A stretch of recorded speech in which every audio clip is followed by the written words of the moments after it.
Olá, vamos falar de investimentos, então vamos trazer para vocês aqui mais uma empresa para que a gente possa conhecer da sua história, da sua trajetória e principalmente da sua situação econômica e financeira. Você que investe em ações, pretende investir em ações, um momento hoje muito atrativo, né? Com a queda da bolsa lá, então vão surgindo muitas oportunidades para entrar, né? Porque sempre a história é entrar na baixa e se tiver que sair, sempre sair na alta, né? E hoje é um dos momentos interessantes até para entrar como acionista na bolsa, começar a fazer seus investimentos na bolsa ou aportar mais capital na bolsa, é um momento bastante oportuno. Porém, como a gente sempre ressalta, os cuidados que você tem que ter, escolher bem a empresa, em qual empresa que eu vou investir, né? Que é a grande dúvida das pessoas, em qual empresa que eu vou investir. Então, para isso, a gente tem que conhecer um pouquinho o que é essa empresa, da onde que vem essa empresa, para onde que vai, né? Mas principalmente saber como é que ela está financeiramente, em termos de endividamento e principalmente a rentabilidade. Saber se a empresa dá lucro, se não dá lucro, se tem potencialidade para ter resultados mais atrativos no futuro, enfim, são diversos estudos que a gente tem que fazer. E o canal Silas Zegaf se propõe a repartir essas informações aqui com vocês, lhes dando um pouquinho mais de subsídio para o processo de tomada de decisões. E naturalmente que quem nos fornece aqui, as empresas que mandam aqui as sugestões que a gente vai analisando na sequência, são vocês, nossos inscritos aqui do canal, a quem eu agradeço imensamente. E no caso dessa empresa, quem nos indicou foi o Diego Navarro, o grande Diego Navarro. Muito obrigado aí pela sugestão, espero atender às suas expectativas. Mas caso vocês queiram análise de outras empresas, é fácil, basta entrar aqui, ó, canal Silas Zegaf, e entra aqui no canal, manda a sua sugestão e aproveita, faça a sua inscrição, dá o like, ative a sinetinha das notificações para estar sempre recebendo as informações que nós vamos disponibilizando aqui para vocês. Então, tá aí, vamos analisar hoje a Construtora Tenda SA, Construtora Tenda SA, indicação do Diego Navarro, né? E a Tenda, ela tem ali um período onde ela se une a Gafisa, depois se separa, enfim, vamos contar um pouquinho dessa história aqui.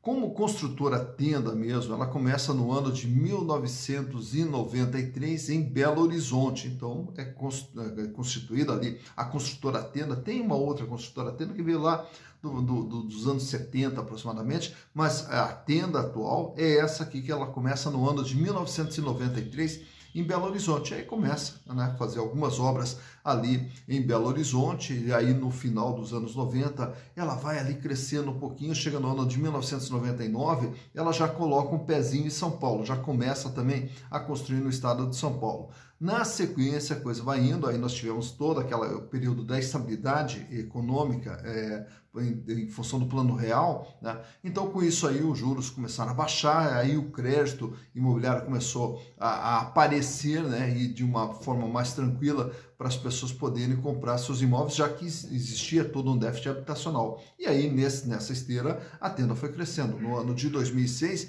já colocou também o pé no Rio de Janeiro. Então, de Belo Horizonte, agora vai para São Paulo, vai para o Rio de Janeiro. E no ano de 2007, ela vai se expandindo ainda mais.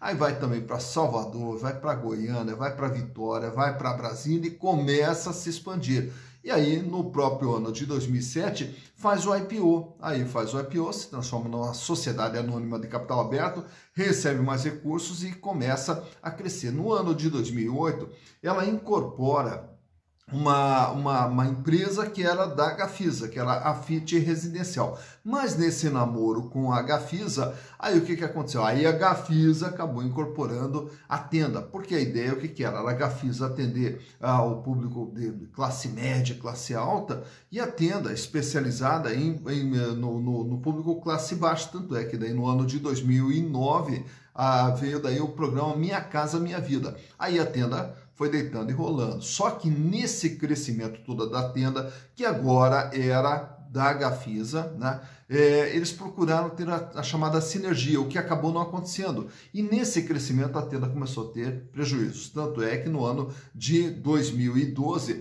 tiveram que fazer todo um processo de reestruturação para reorganizar a Tenda, e aí começaram já um processo de separação da Tenda da Gafisa. Aí a Gafisa ficou por um caminho, seguiu por um caminho, e a Tenda começou a seguir o seu caminho natural. E na sequência, o que acontece? A Tenda Tenda ela começa a crescer. Aí no ano de 2016 faz a separação definitiva da Tenda e da Gafisa, e no ano de 2017 aí nós tivemos o IPO novamente da Tenda. Então a Tenda que tinha feito o seu IPO em 2007, depois fechou o capital porque passou a ser da Gafisa, agora volta como sozinha e tem o seu capital hoje totalmente pulverizado. Então hoje a Tenda ela não tem um grupo controlador, são diversos grupinhos que formam o grupo controlador da Tenda. Mas para a gente saber hoje como que está a situação da Tenda, eu trouxe para vocês aqui os balanços de 2018, 2019, 2020 e do primeiro semestre do ano de 2021. Então vamos saber através dos números o desempenho da Tenda. Então vamos aos números. Bem, então aqui estamos com as demonstrações contábeis da construtora Tenda SA e para tanto trouxe para vocês aqui os exercícios 2018, 2019 e 2020 e do primeiro semestre do ano de 2021, as informações mais atualizadas, já que até a gravação desse vídeo ainda não havia saído o balanço do terceiro trimestre de 2021. Então vamos através dos números entender como que vem sendo o desempenho da Tenda ao longo desse período. Em 2018 a empresa possuía dentro do seu ativo um total de 2 bilhões 621 milhões de reais, que é tudo aquilo que tem dentro da companhia. E ele é dividido aqui em ativo não circulante, que é o capital fixo da empresa, onde nós vamos ter um valor significativo aqui no realizável a longo prazo, que são justamente contas a receber e também imóveis destinados à venda.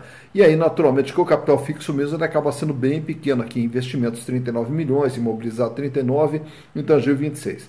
E aí o peso maior do ativo está no capital de giro, 1 bilhão 787 milhões, o que representa 68,2% de tudo que a empresa tem dentro do seu patrimônio. Desse valor no capital de giro, 855 milhões é dinheiro, que está em caixa, banco, aplicação. Tem um volume de contas a receber de 317 milhões e os estoques de imóveis destinados à venda na ordem de 570 milhões de reais. Então esse é o capital de giro da Tenda. Indo para o ano de 2019, a empresa apresenta aqui um crescimento no seu tamanho de 2 bilhões 621, vai para 3 bilhões 478 e o capital de giro dá um salto, vai para 2 bilhões 506 milhões de reais e agora representa 72,1% de tudo que a empresa possui.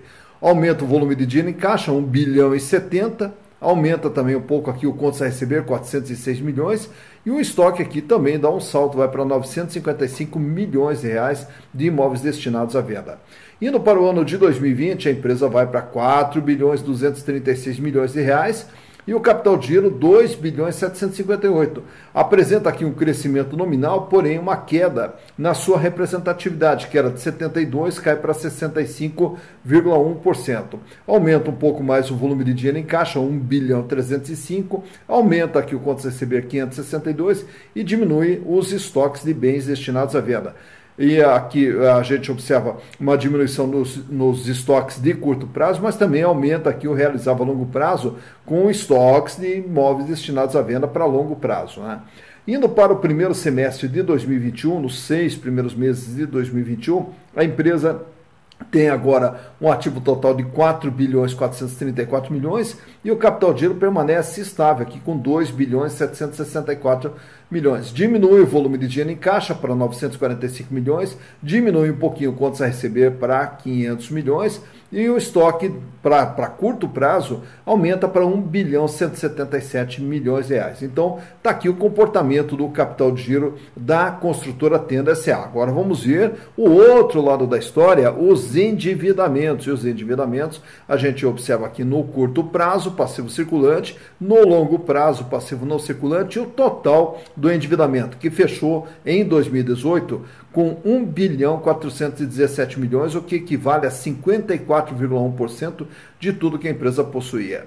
Indo para o ano de 2019, o endividamento vai para 2 bilhões 126 milhões, agora com 61,1%, é o peso da dívida em relação ao patrimônio da empresa, e aqui destaca-se que o endividamento no longo prazo, né? Se no curto prazo tem 578 milhões, no longo prazo 1.547. Então, essa dívida aqui concentrada mais no longo prazo. Indo para o ano de 2020, 2 bilhões 718 de dívida, com 64,2%. Então a dívida vem aumentando, 54, 61, 64. E aqui já aumenta um pouco mais a dívida no curto prazo.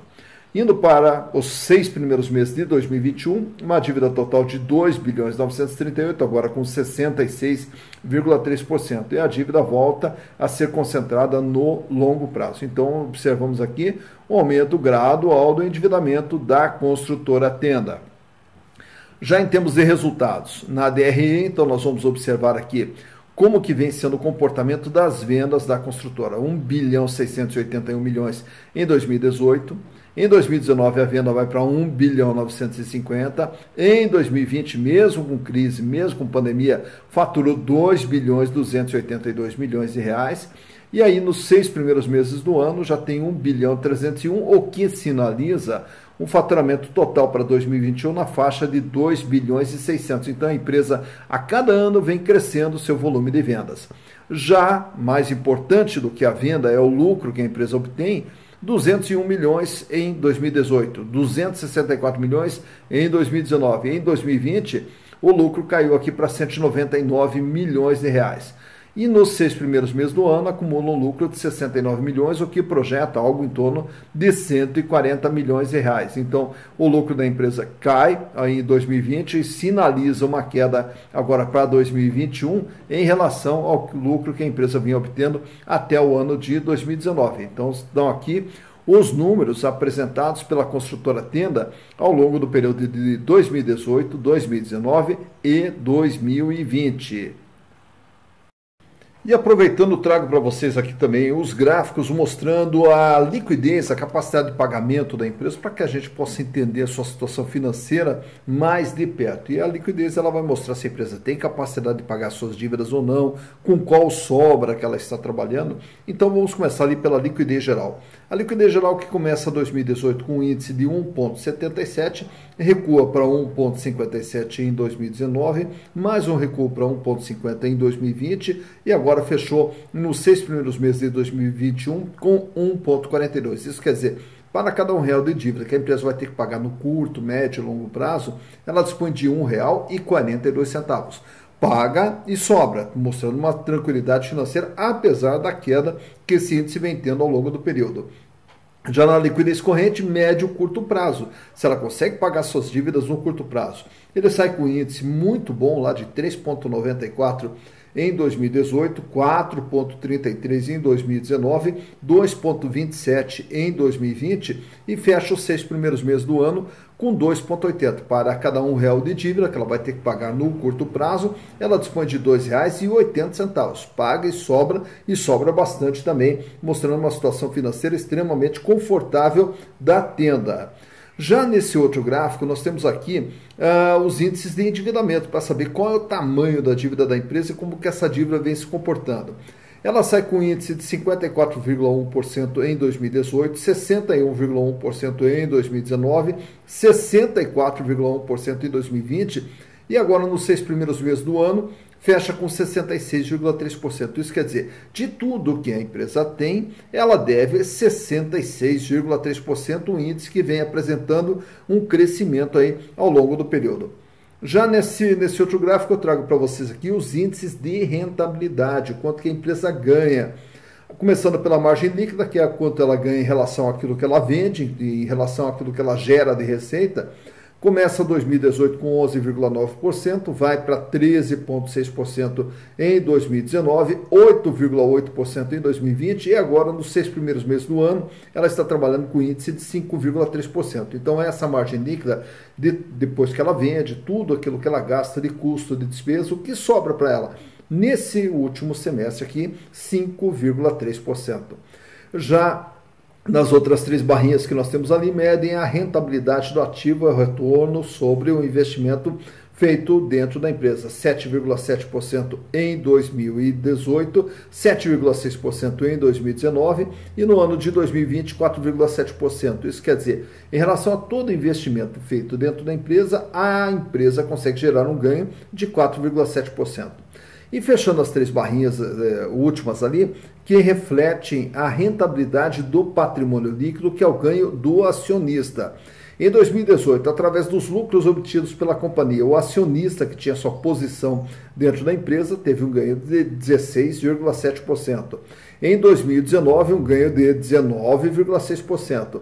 E no ano de 2020, fechou com um ganho de 8,8%. Quer dizer, ao ter as ações da empresa, já estando lá dentro do PL da empresa, através dos lucros, o acionista teve um ganho de 8,8% nesse ano de 2020.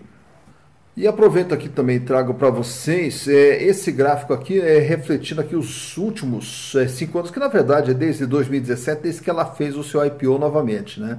Então a ação, quando ela foi relançada lá em 2017, ela foi relançada praticamente na faixa de R$ 7,55. E aí daí na sequência ela engatou ali um crescimento, foi crescendo aí ao longo de 2018 e 2019.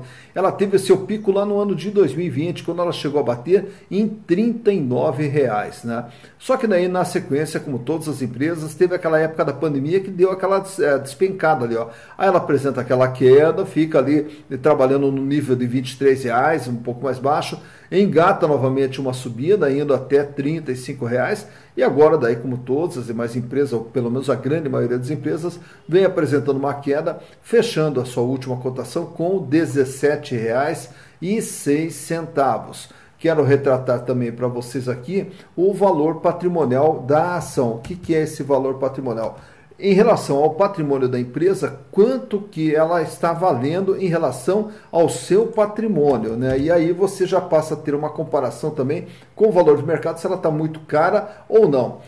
Agora, a última cotação até extraída lá do site Fundamentos, ela tem um valor patrimonial de R$ 14,27. Então, se veja que o valor patrimonial de R$ 14,27 para um valor de mercado de R$ 17,06. Então, o valor de mercado bem próximo, já chegando bem perto do valor patrimonial da Tenda.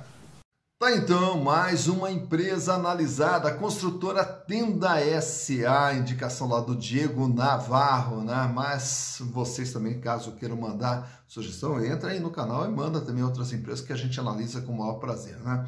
E aí, então, vimos que o setor de construção civil, mesmo com pandemia, mesmo, né, com todas as dificuldades econômicas que nós estamos tendo, o setor de construção civil tá caminhandinho e vai na sequência, né? Existe, naturalmente, que agora com essa alta de juros pode afetar um pouquinho o setor da construção, mas, enfim, se você estudar a história do setor da construção civil, você vai sempre ver que ele sempre foi de altos e baixos, né? Então, de repente, até agora a gente entra ali num período de baixa, até em função dos juros, né? Mas na sequência a coisa ela volta a andar. Então, é um setor também muito interessante para se observar, né? Então, e aí com isso a gente procura aqui trazer essas informações para caso você queira investir dentro desse setor, você saber quem são os players do mercado aí e para poder fazer a sua escolha da melhor maneira possível, a sua escolha com consciência. E aí, consequentemente, você diminuir os riscos envolvidos na operação e tentar aumentar ainda mais as suas chances de sucesso, que é o que a gente torce